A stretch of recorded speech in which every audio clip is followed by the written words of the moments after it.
제가 한 절 읽고 여러분이 그 다음 절 읽도록 하겠습니다. 이사야서 11장 1절에서 2절입니다. 이새의 줄기에서 한 싹이 나며 그 뿌리에서 한 가지가 나서 결실할 것이요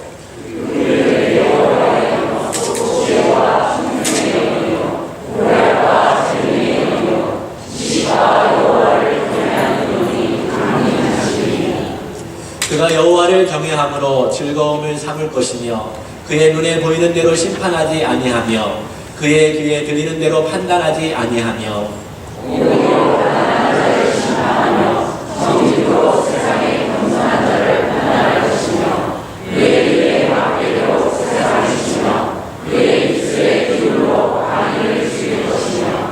공의로 그의 허리띠를 삼으며 성실로 그의 몸의 띠를 삼으리라.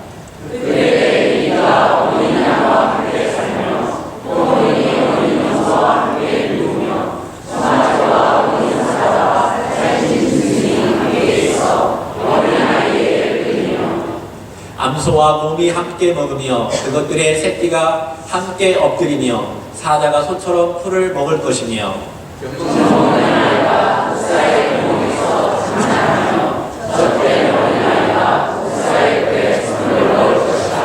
다 함께 읽겠습니다. 내 거룩한 산 모든 곳에서 해됨도 없고 사망도 없을 것이니 이는 우리 바다를 마치 여호와를 아는 지식이 세상에 행할 것임이니라. 아멘. 자리에 앉아주십시오. 오늘 한 뿌리 한 싹 한 가지라는 제목으로 우리 서세원 목사님 나와주셔서 하나님의 말씀 전해주시겠습니다. 우리 나오실 때 큰 박수로 환영했으면 좋겠습니다.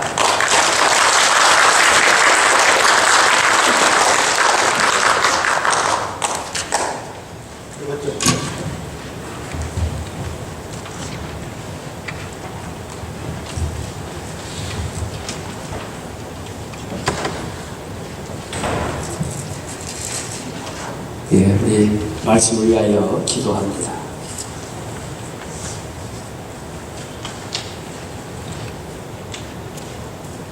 살아있고 활력있는 하나님의 말씀이 우리의 영과魂과 및 관절과 골수를 쪼개기까지 하며 또한 우리의 마음의 생각과 뜻을 판단해 주시는 성령님의 역사하시니 우리 모두에게 함께하여 주시므로 창립 8주년을 맞이하는 저희 모두가 그리스도 안에서 우리에게 허락해 주시는 도전과 비전 바라보게 하여 주시니 말씀의 치료로 우리의 영성이 다시 한번 힘을 얻는 이 시간 되게 하여 주옵소서. 말씀이 우리의 치유가 되게 하여 주시며 귀한 찬양할 영화 향을 통하여 지성소를 활짝 열어주셨으며 이제는 속죄소 위에서 우리에게 전해주시는 하나님의 음성이 우리의 심령의 밭에 떨어지게 하여 주시기를 예수님의 이름으로 기도하옵나이다. 아멘. 어릴 때 보았던 전도지가 하나 있습니다. 그 전도지는 그림 전도지인데 제목이 박군의 마음이라고 하는 전도지입니다. 그 그림에 보면 박군의 마음속에 원죄를 상징하는 뱀이 들어있고 욕심을 상징하는 돼지가 들어있고 그리고 각종 마귀를 상징하는 여러 맹수들이 이 박군의 마음속에 있습니다. 그런데 어느 날 그 마음속에 작은 책이 하나 들어왔습니다. 그 책의 제목은 복음이라고 하는 책입니다. 이 복음이라고 하는 책이 들어오고 그리고 잠시 후부터 나타나는 현상이 뭔고 하면 박군의 마음속에 있었던 그 여러 짐승들이 원죄와 자범죄의 상징들이 하나하나 사라지기를 시작하더니 그것이 다 없어졌습니다. 거기서 이 각종 짐승들이 없어졌다고 하는 것은 복음을 통한 그리스도 예수의 보혈이 그 모든 죄악들을 다 덮어버렸다는 것입니다. 여러분, 우리는 자칫하여 신앙생활에서 오해하기 쉬운 부분이 있습니다. 그것은 뭔가 하면 죄 사함 받았다고 하는 것은 죄가 완전히 없어졌어. 나는 죄와는 상관이 없는 사람이다. 이러한 오해를 하기 쉽다는 것입니다. 우리가 분명히 깨달아야 됩니다. 언약궤 안에는 돌비석이 아론의 쌍난 지팡이가 있고 그리고 만나를 담은 항아리가 있었습니다. 왜 그것을 언약궤에 넣었을까요? 그 언약궤 안에 이것들을 넣은 것은 하나님의 사역을 기념하는 뜻과 더불어 하나님의 사역에 불순종하고 불만하고 불평한 사람들의 죄악을 거기에 같이 담아서 넣은 겁니다. 그래서 그 위에 속죄소를 올려놓고 대제사장이 1년에 한 번씩 지성소에 들어가 속죄소 위에 피를 먼저 뿌립니다.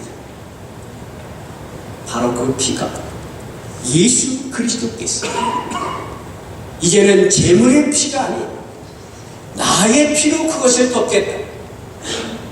왜냐하면 아버지 하나님께서 그리스도 예수의 보혈이 일단 뿌려지면 그 밑에 있는 것은 안 보시는 곳으로 간구하신다고 있습니다. 그러니까 박군의 마음속에 있는 이 각종 짐승이 없어졌다고 하는 것은 아주 사라진 것이 아니고 그리스도의 보혈로 덮어버렸다라고 하는 겁니다. 바로 이 모습이 여러분과 저의 모습입니다. 우리는 우리가 죄 사함 받았다고 해서 죄가 가려진 것을 나에게서 죄가 완전히 없어졌어. 나는 완전히 의로운 사람이다. 성경은 우리를 의롭다 함을 주셨다 그랬지. 이제는 네가 의로워질 것이다. 너는 의인이다. 이렇게 말씀하신 것이 없습니다. 믿음으로 구원받은 사람을 우리는 의인이라고 그러지 완전한 사람이라고 말씀하신 적이 한 번도 없다는 것입니다. 그래서 우리가 아무리 교회 안에 있어도 우리는 불완전합니다. 죄성이라고 하는 것은 내가 아무리 죄사함을 받아도 이 죄성이 우리 속에 입력이 되어 있습니다. 그래서 평안할 때에는 마치 고양이처럼 목덜미 아래를 살살 긁어주면 눈을 사라락 감으면서 요상한 소리를 냅니다. 그러다가 옆구리를 한번 툭 찔러서 하얀 이빨을 드러내면서 주인고 뭐고 없어 물어 뜯자고 던면 이것은 고양이 이야기가 아닙니다. 우리 사람의 이야기입니다. 우리 속에는 죄사함 받아서 죄가 여기에 있다가 감춰졌거나 혹은 떠났거나 상관없이 우리에게는 여전히 죄성이라고 하는 것이 남아있습니다. 그래서 믿는다고 하면서도 교회 안에 다툼이 있고 분열이 있고 비난이 있고 비방이 있고 하나님의 은혜가 그렇게 감사하다고 하면서도 하나님 앞에 원망하는 이것이 바로 우리 인간입니다. 오늘 여기 본문에 나오는 유다가 바로 그러한 나라였습니다. 유다가 하나님 앞에 바로 서 있을 때에는 하나님의 은혜가 넘쳐 하나님의 축복을 하나님의 것이라고 고백할 수 있었습니다. 그런데 유다 안에 믿음은 사라지고 각종 죄가 득실거리기를 시작했습니다. 그것에 대해서 하나님이 심판하십니다. 북왕국 이스라엘과 수리아를 통해서 유다를 응징하던 급기야는 세계 최강대국 아수르를 동원해서 유다를 황폐화시키고 유다를 정복해 나가기를 시작했습니다. 자, 이제 유다 안에 남은 것은 유다 자체의 각종 죄악 그리고 외부의 침공을 받아 유다에 새롭게 얹어진 절망, 낙심, 무질서, 혼란이 가득하게 되겠습니다. 앞이 안 보여. 그때의 이사야가 오늘 본문에 나오는 이 놀라운 희망의 메시지를 전합니다. 여러분은 지금 절망적인 상황에 빠져 있지만 이것이 끝이 아니라 살 길이 있다는 겁니다. 오늘 이 살 길이 무엇입니까? 여러분과 저도 유다의 입장에 되어서 이사야를 통하여 하나님의 음성을 듣고 우리 모두에게도 이 소망의 메시지, 희망의 메시지, 우리에게 찾아오는 또 다른 환경, 힘차게 달려나가는 우리 모두가 되기를 주님의 이름으로 축복합니다. 먼저 오늘 본문의 1절로 5절을 보면 거기에 이렇게 말씀합니다. 이새의 줄기에서 한 싹이 나냐 그 뿌리에서 한 가지가 나서 결실하는 것이요. 누구를 말합니까? 메시아 도래입니다. 그 당시의 언어로는 메시아. 신약에서 누구라고 그랬습니까? 예수 그리스도를 말합니다. 히브리 말로는 메시아, 헬라 말로는 크리스토스, 그리스도를 말합니다. 메시아가 오시니 우리 가운데 은혜로 오시는 메시아가 오시면 모든 문제가 해결되고 절망은 걷어지고 새로운 소망, 새로운 도전, 새로운 비전의 길이 활짝 열린다는 것입니다. 무엇보다도 생명의 길이 열린다는 것입니다.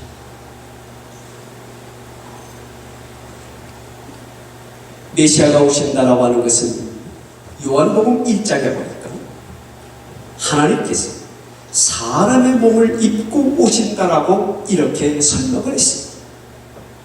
왜냐하면 사람 가운데 하나님 앞에 드려지는 제물로 삼을 만한 깨끗한 사람, 죄 없는 사람이 없기 때문에 우린 누구든지 불완전하기 때문에 참 하나님이시면서도 참 인간이시다.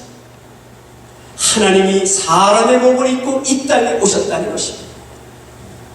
그래서 요한복음 1장 1절에 보니까 태초에 말씀이 계십니다. 말씀이 하나님과 함께 계셨으니 말씀은 곧 하나님이십니다. 그런데 14절에 보니까 말씀이 육신이 되어 우리 가운데 거하시네 우리가 그의 영광을 보니 아버지의 독생자의 영광이요 은혜와 진리가 충만하다. 자, 그 말씀을 잘 들여다보십시오. 우리가 하나님을 초청했습니까? 아니면 우리가 가서 하나님을 우리 자동차에 모시고 우리 교회로 모시고 왔습니까? 아닙니다. 하나님 자신이 스스로 계신 분이거든요. 하나님을 고유명사로 여호와 이렇게 말합니다. 히브리 말로는 야훼, 사실은 정확한 발음은 할 수가 없는 것이 하나님의 고유명사 이름입니다. 왜냐하면 히브리 성경에 보니까 이 여호와를 우리가 소위 말하는 여호와를 나타내는데 거기에 모음이 없습니다. 구약 성경 가운데 모음을 고의적으로 붙이지 않은 유일한 단어가 바로 여호와라고 하는 단어입니다.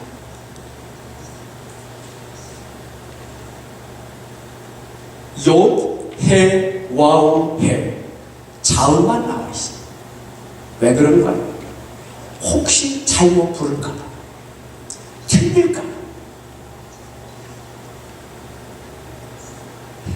어느 분이 제가 교회에 왔는데 아유 목사님 몇 년 만인데 참 반갑습니다.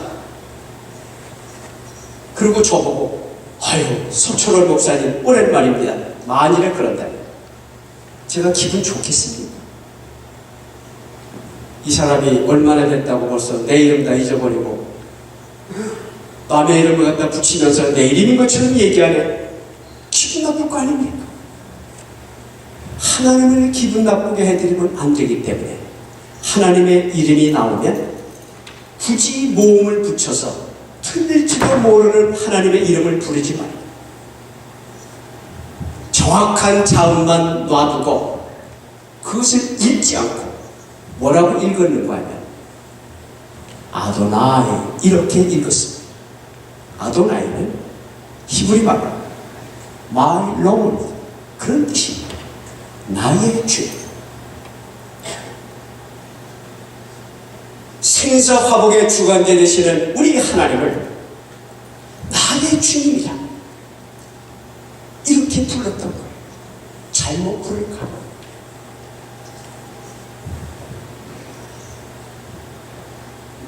그러니 이 여호와라고 하는 이름의 뜻은 무슨 뜻인가 하면 I am who I am 그런 뜻입니다. 무슨 뜻이에요?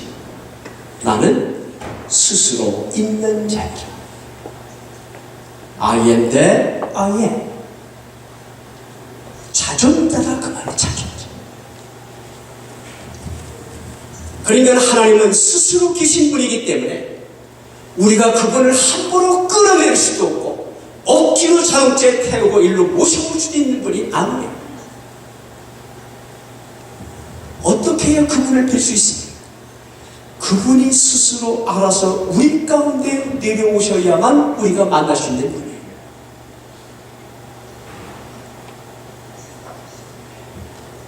그래서 야곱이 광야에서 꿈을 꿀 때 사닥다리를 바라보는 꿈이 나오잖아요. 그렇죠? 그 현장을 가만히 보세요. 그 사다리를 야곱이 만들었습니까? 아닙니다. 야곱은 꿈에 그것을 본 것뿐이에요. 무슨 말이에요? 사다리가 위로부터 아래로 내려왔다. 우리는 이것을 은혜라고 부릅니다. 하나님이 스스로 자신을 낮추어서 우리 가운데 내려오시고 우리를 위하여 구속사역을 펴주신다. 우리는 이것을 은혜라고 부릅니다. 따라서 지금 이사야를 통하여 하나님께서 이새의 줄기에서 한 싹이 나며 다윗의 자손 예수 그리스도 그의 오심은 하나님이 사람의 몸을 입고 이 땅에 오신 하나님 자의적인 행동이셨다. 그분을 우리가 만납니다. 그러니까 그분이 우리 가운데 사람의 몸을 입고 내려오신 것 자체가 예수 그리스도가 되었어요. 인류 최대의 사건, 십자가와 부활의 사건을 일으켜주신 것입니다. 이것은 기적 중에 기적인 줄로 믿으시기를 주의 이름으로 축복합니다. 기적이 따로 있는 게 아니에요. 우리는 잘못하면 병 낫는 게 기적이에요. 사업에 대박이 나는 게 기적이다. 잘못 생각할 수 있는 정말 기적 중의 기적. 내가 어떻게 해서 예수 믿고 구원받았나? 하나님께서 우리에게 베푸신 이 은혜의 현장이 있기에 우리는 구원받고 하나님 나라의 시민이 된다. 내가 뭘 하고 나에게 뭐가 있다. 나 같은 사람을 하나님께서 구원해 주셨는가? 대답을 못하는 것이 우리 구원의 비밀입니다. 그러니까 우리의 구원은 기적인 겁니다. 죽음이 가득한 곳에 생명을 주시고 우리에게 내려오신 우리 하나님, 이것을 놓고 예수님은 요한복음 6장 63절에서 이렇게 말씀하셨습니다. 살리는 것은 영이다. 그래서 내가 너에게 이른 말은 영이요 생명이다 그랬습니다. 복음이 영이요 생명이다. 우리를 살리는 영이라는 것입니다. 따라서 여러분, 예수를 믿고 구원받는다는 것입니다. 내가 예수를 믿고 잘 된다. 예수를 안 믿으면 안 된다. 이러한 약한 것이 아닙니다. 내가 예수를 믿고 구원받는다라고 하는 것은 예수를 믿으면 살고 예수를 믿지 않으면 죽게 영원히 죽는다. 생명문제. 제가 심호하던 버지니아 저희 교회에 교회에서 아주 가까운 곳에 우리 한국 가정이 한 가정 이사 왔습니다. 3대가 같이 사는 집안, 가족이 많아요. 그런데 어느 날 그 가족이 저희 교회에 출석을 시작했습니다.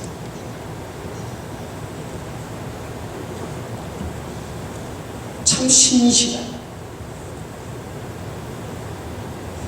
예수 믿고 오래 산다도 아니고, 예수 믿고 건강하다도 아니고, 예수 믿고 사업에 축복받는다도 아니고, 정말 예수님은 우리의 그리스도이시다. 사도 바울의 고백과 같이 예수님을 그리스도라 믿고 구원의 확신을 얻은 그러한 가족이었습니다. 근데 얼마 출석을 하는데 그 집에서 저에게 부탁을 합니다. 목사님, 우리 가족이 다 예수 믿고 구원받았는데 한 분이 예수님을 안 믿습니다. 그게 누구십니까? 저희 아버님이십니다. 그러고 보니까 저는 그 어머니가 홀어머니인 줄 알았어요. 몇 개월이 지나도록 그 남편이 집에 있는데도 교회에 안 나오는 거였어요. 그러면서 하는 말이, 언제 한번 전도 신방을 해주시죠. 그래서 그댁에 갔습니다. 저녁상을 잘 준비하고 함께 저녁을 먹으며 그 어르신과 인사를 나눴습니다. 반갑습니다. 저분이 예수 안 믿는 사람이라고 하는 것이 도저히 실감나지 않아요. 너무도 괜찮은데 누가 예수 믿기 힘든 사람인 줄 아십니까? 괜찮은 사람이 예수 믿기 힘듭니다. 그러니 여러분은 누군지 얘기 안 하면 아시거든요. 인격이 훌륭하고 예의가 많고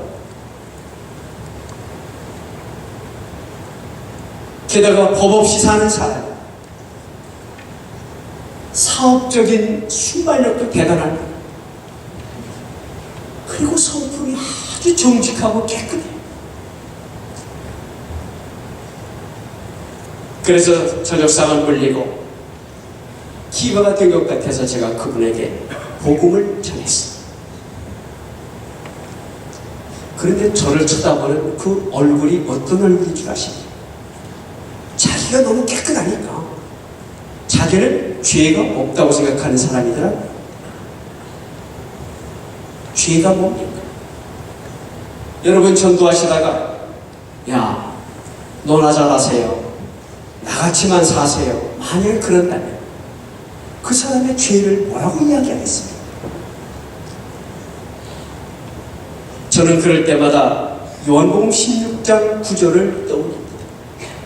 요한복음 16장 9절에 보니까 예수님이 직접 말씀하시기 죄는 말을 믿지 않는 것이다. 간단한 거예요. 죄가 뭐예요? 예수 안 믿는 것이 죄라고. 왜냐하면 예수를 안 믿기 때문에 죄 문제가 해결이 안 됐어요. 그러니까 죄인. 그런데 그분 머릿속에는 죄라고 하는 것은 그런 것이 아니고, 착하게 살면 죄인 아니고, 바르게 살면 죄인 아니다. 나는 나쁜 짓을 한 적이 없다. 남을 속인 적도 없다. 나는 정직하게 열심히 일할 뿐이었고, 나는 가정적인 사람이다. 나는 바람 한번 피운 적도 없고, 나는 늘 정당하게 살아. 나같이만 살다가 저를 바라보는 얼굴에서 제가 읽었습니다. 목사님, 너나 잘하세요. 그럴 것 같아요. 자신만만한 사람. 그래서 그렇게 연세가 많은데도 예수를 못 믿는 거예요. 몇 번이나 찾아갔지만 결과는 똑같았습니다. 자기 의에 사로잡힌 사람, 참 예수 믿기 하기가 너무 힘들어요. 그런데 어느 날 이분이 쓰러졌습니다. 그때 80이 넘으신 고령이십니다. 저희 교회 가서는요, 80을 고령이라고 했다면 교회에서 쫓겨납니다. 우리 교회는 기본이 80이지 고령이 80이야.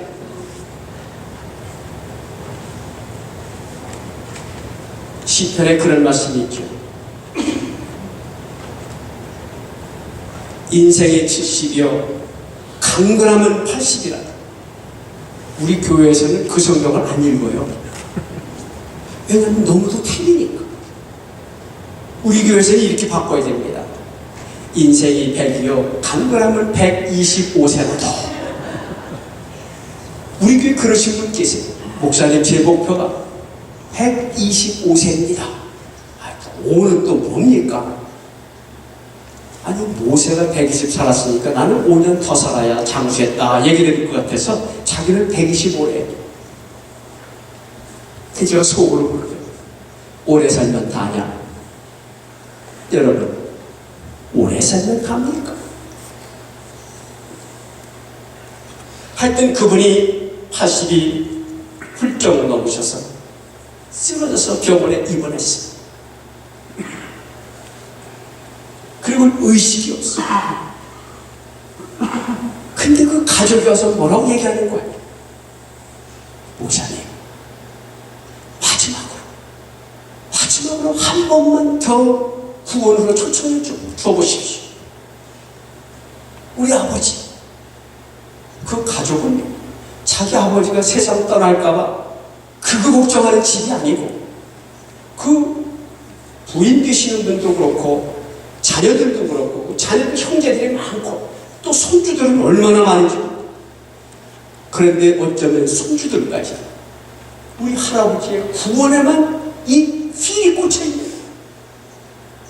우리 할아버지 일어나게 해주세요. 그런 게 아니고 우리 할아버지 구원 좀 받게 해주세요.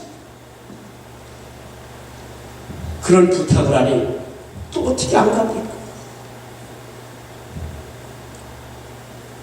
그래서 저는 병실에 찾아갔습니다. 의식 없는 이분이 누워 계시는데 제가 가만히 기도하고 들여다보니까, 저 서세훈 목사입니다. 평소에 여러 번 만났으니까 인사를 하고 가만히 보니까 눈이 파랗게 움직입니다. 그러니까 의식은 있는데 눈이 안 떠지고 말을 못하는 걸 뿐이에요. 제가 언젠가 어느 의사에게 들었더니 듣기는 다 듣는데 반응도 할 수 있대.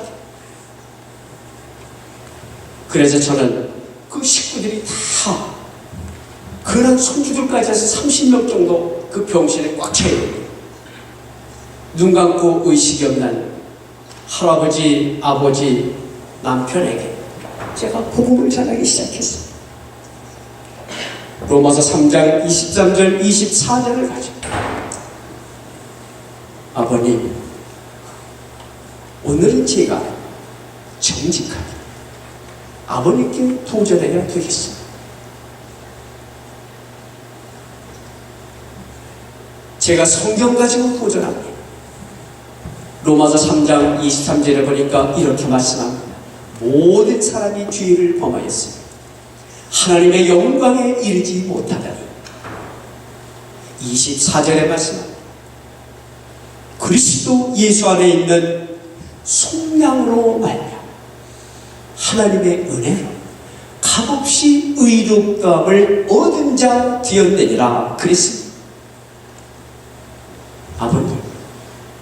아버님, 삶을 깨끗하게 살았죠. 아버님은 예수님을 영접하지 않았기 때문에 죄인입니다. 만일의 죄를 가지고 그냥 세상을 떠나시면 아버님, 죄송하지 지옥에 떨어집니다.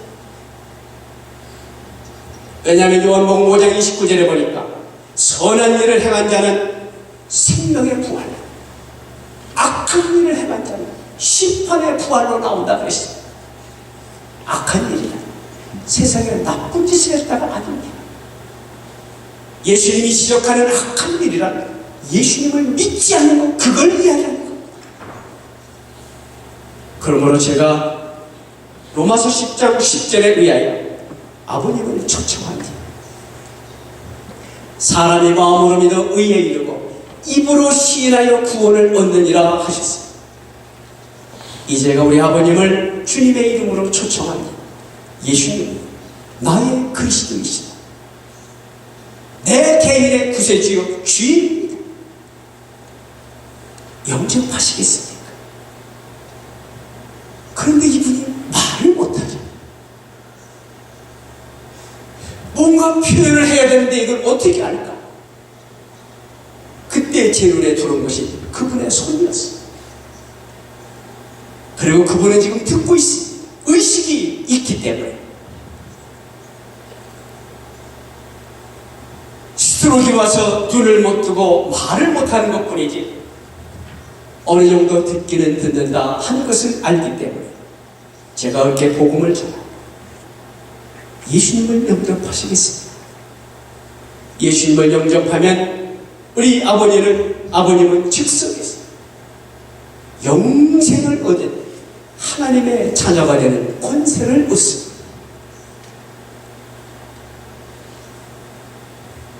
예수님을 영접한다면 아버님의 손가락 하나를 움직여 보세요.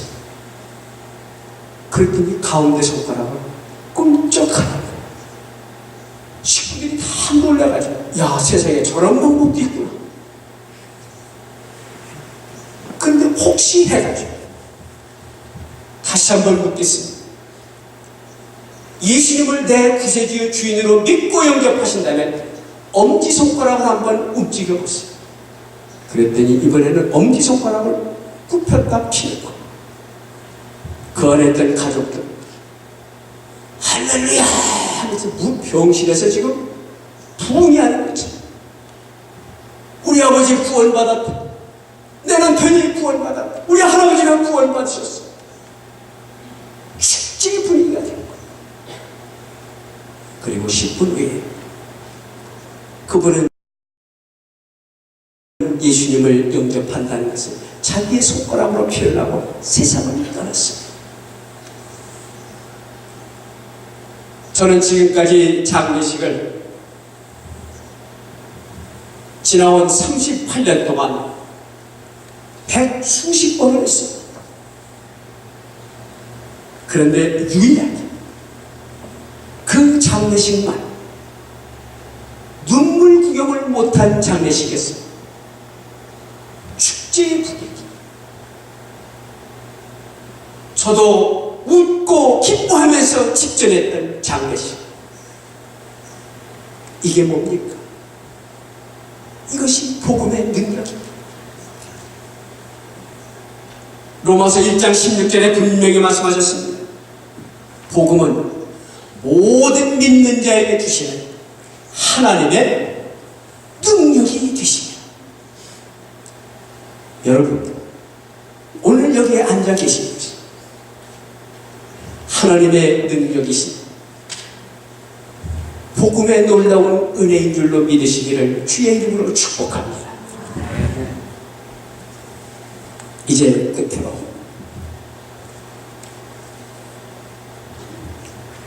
나머지 이사야 11장 6절로 8절에 보면 거기 은혜의 현장,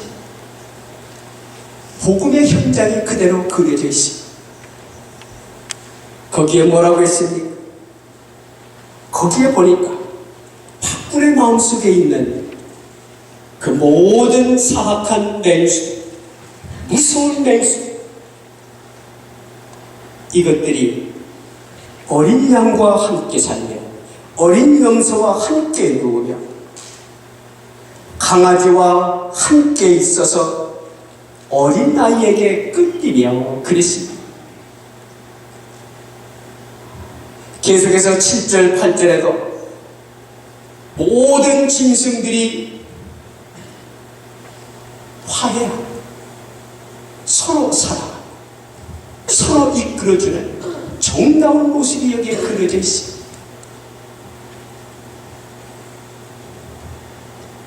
복음의 기적이 연출한 하나님 나라의 모습, 성령이 임하는 곳입니다. 오늘 우리 가운데 오시는 메시아에 대하여 4절, 5절에 말씀하는 것을 보니까 메시아가 오시는 곳에 사람이 변하고 환경이 변하고 하나님의 공의가 그 속에 임한다 그랬습니다. 하나님의 공의가 임하는 곳은 하나님의 참된 사랑이 그 위에 임한다는 뜻입니다. 그곳에 나타나는 현상이 바로 여기에 나와 있는 6절로 8절의 말씀입니다. 이 말씀은요, 우리가 주의해야 됩니다. 이거는 믿음 시험용이 아닙니다. 어떤 사람은 이것을 문자 그대로 받아들여가지고 예수 믿으면 이렇게 된다고, 그럼 뱀불에다 손을 넣어도 괜찮다고, 그러면서 독사굴에다가 또 손 집어넣었다가 세상 떠나는 사람도 있습니다. 하나님의 기적은 그런 비상식적인 시험이 아닙니다. 하나님의 참된 기적은 예수님을 그리스도로 믿도록 하는 하나님의 은혜, 믿음으로만 구원받는다는 하나님의 은혜, 하나님이 내려오셨기에 우리가 만날 수 있고 우리가 믿는 그리스도, 바로 그 사실이 기적인 것을 믿으시기를 주의 이름으로 축복합니다. 여기에 나와 있는 각종 짐승이 우리 마음속에 죄라고 하는 것으로, 자범죄라고 하는 것으로 여기 가득 차 있습니다. 우리가 성령을, 우리가 예수님을 믿는 동시에 성령을 받으면 이것이 모두 변화요. 마치 마태복음 19장에 나와 있는 말씀대로 예수님께서 어린아이 하나를 세우시더니 이렇게 말씀했습니다. 누구든지 이 사람과 같이 아니하면 천국에 들어갈 수 없느니라 그랬습니다. 성령이 임하시면 우리가 순수해진다는 거예요. 성령이 임하시면 원수가 화해하고 미움이 사랑으로 변하고 교만이 겸손으로 변한다라고 하는 것은 오늘 말씀이 우리에게 주고 계시지 않습니까? 신앙은 구체적인 것. 믿음은 그래서 행동을 낳고, 행동은 믿음을 증명하는 것. 절대로 행동으로 구원받는 건 아닙니다. 우린 믿음으로 구원받습니다. 그러나 진실한 믿음으로 구원받은 사람은 행동과 실천이 그 뒤를 따라줍니다. 이러한 행동과 실천이 우리의 믿음을 믿음되게 증명해 주는 겁니다. 그 현장이 바로 6절로 8절의 현장입니다. 이것은 비유지 시험령이 아니에요. 나는 능력받았으니까 이 절벽에서 떨어져도 괜찮은가 봐.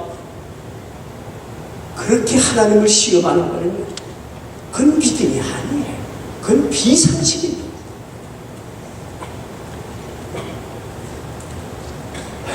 그래서 믿음을 믿음되게 하려면 오늘 구절에 있는 말씀대로 내 거룩한 산 모든 곳에서 해 댐도 없고 상함도 없을 것이니 이는 물이 바다를 덮은 같이 여호와를 아는 지식이 세상에 충만할 것입니다. 무슨 말씀입니까? 에베소서 4장 13절과 연결하면 가장 정확한 해석이 됩니다. 뭐라고 했습니까? 사도 바울은 아는 것과 믿는 것에 하나가 되십시오. 그랬습니다. 하나가 되라는 것은 똑같은 사람이 되라는 뜻이 아닙니다.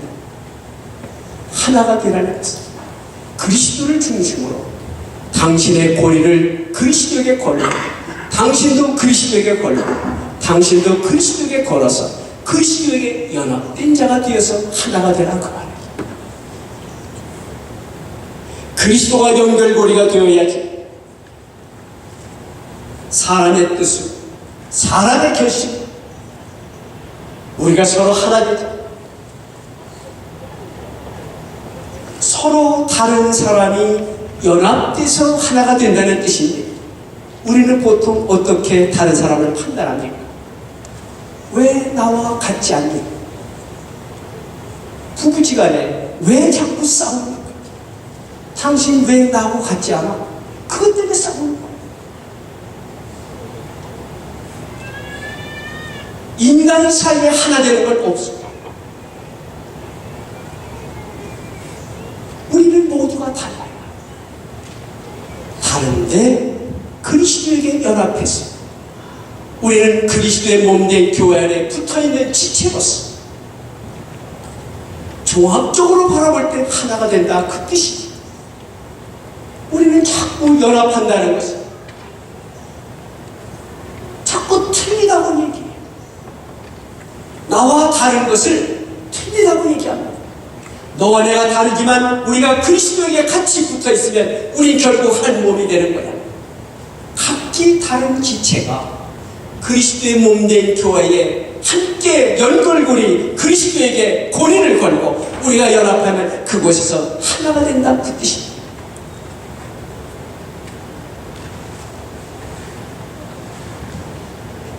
그래서 로마서 6장 4절에도 보면 그리스도의 십자가와 부활 우리가 연합이 되었다. 당신도 연합되고 나도 연합되고 그렇죠. 왜냐하면 에베소서 2장 8절에 보니까 하나님의 은혜로 믿음으로 구원받는 것이 우리에게서 난 것이 아니요 하나님의 선물이라 그랬습니다. 이미 선물은 기적이죠. 선물은 받으면 그게 기적이에요. 왜냐하면 안 줘도 아무 상관이 없거든요. 그러면서 에베소서 2장 10절에 보니까 거기 의미심장한 말씀이다. 우리는 그의 만드신 바라. 영어 성경에는 좀 더 클리어하게 이것이 나와 있습니다. We are God's workmanship. 그랬어요. 어떤 번역에는 We are a pieces of handmade. 그랬어요. 누구의? 하나님의. 그런데 그 뒤에 보면 created in Christ 그랬어요. 그리스도 안에서 새롭게 만들어진 그런 뜻이에요. 여러분 거죠. 상품이 아니라 하나님께서 공들여서 만드신 하나님의 손으로 직접 조성하시고 만드신 하나님의 작품이다. 작품은 같은 것이 두 개가 아닙니다. 반드시 하나입니다. 여러분 한 분 한 분이 작품인 것을 믿으십니까? 이 지구상에 나와 똑같이 생긴 사람 하나도 없어요. 그걸 또 감사하십니다. 아니 사람이 다 비슷비슷 똑같으면 어떡합니까? 당신 내 아내요? 당신 내 남편이요? 아니 그 불편해서 어떻게 삽니까? 너 내가 나았니? 아니 이게 사람 사는 데서 그런 말이 어디 있습니까? 나같이 생긴 사람은 지구상에 둘도 없다. 동의하시면 아멘하십시오. 나는 그런 작품이에요. 자 그러면 우리 인사 한번 하십시오. 옆에 계신 분을 쳐다보시고 이제 보니 당신도 작품이군요. 시작. 이제 보니 당신도 작품이군요. 지금 내가 바라보고 인사한 그분은요, 지구상에서 그분 한 분밖에 없어요. 이게 작품이에요. 우리는 그의 만드신 바라. 우리는 하나님의 작품이다. 정성을 다해 만든 작품.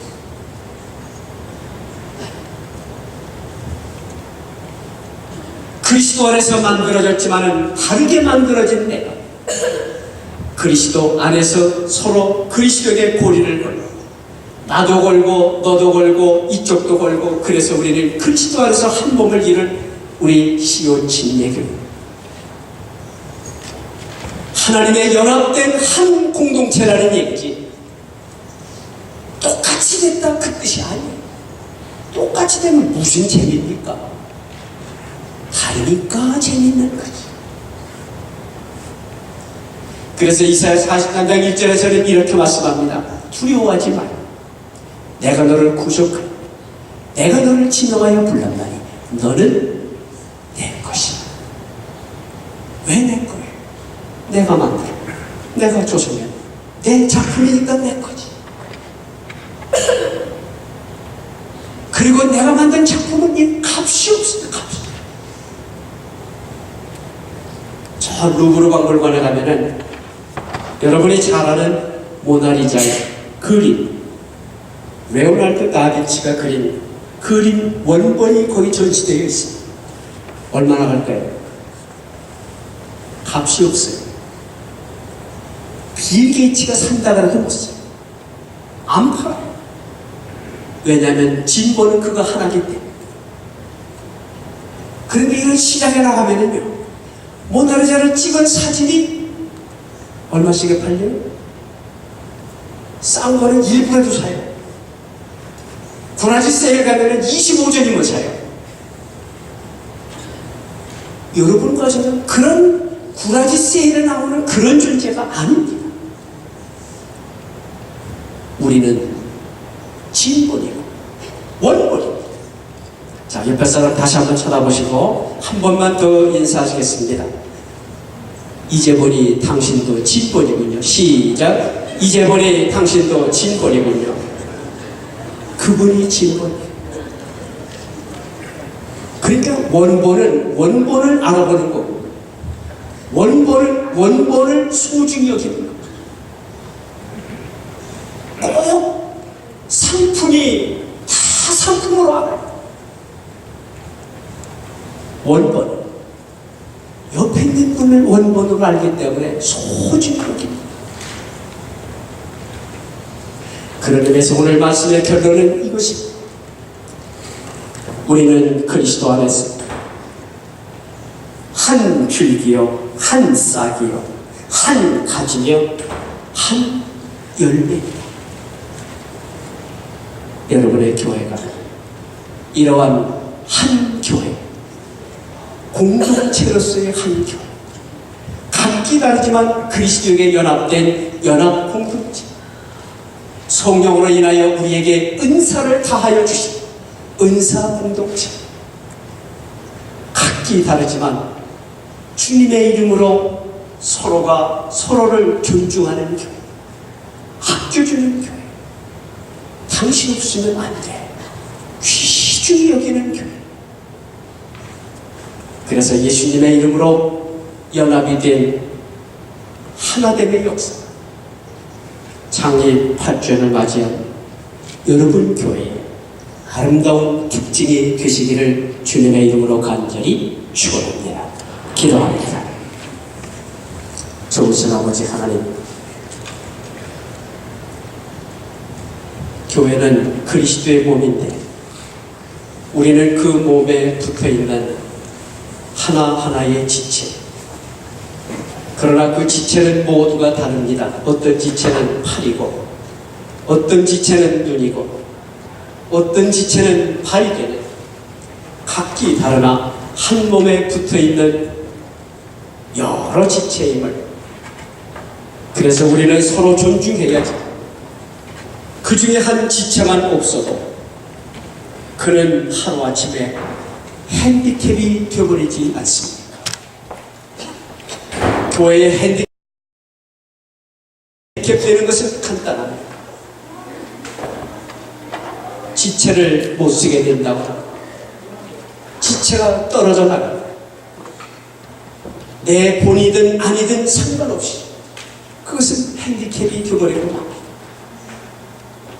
이제 8년이 된 우리 잭슨빌 시온 청예교회를 하나님이 특별히 사랑해 주셨습니다. 여기까지 내가 너를 구속하였고 내가 너를 지명하여 불렀나니 너는 내 것이야. 너는 두려워하지 말라.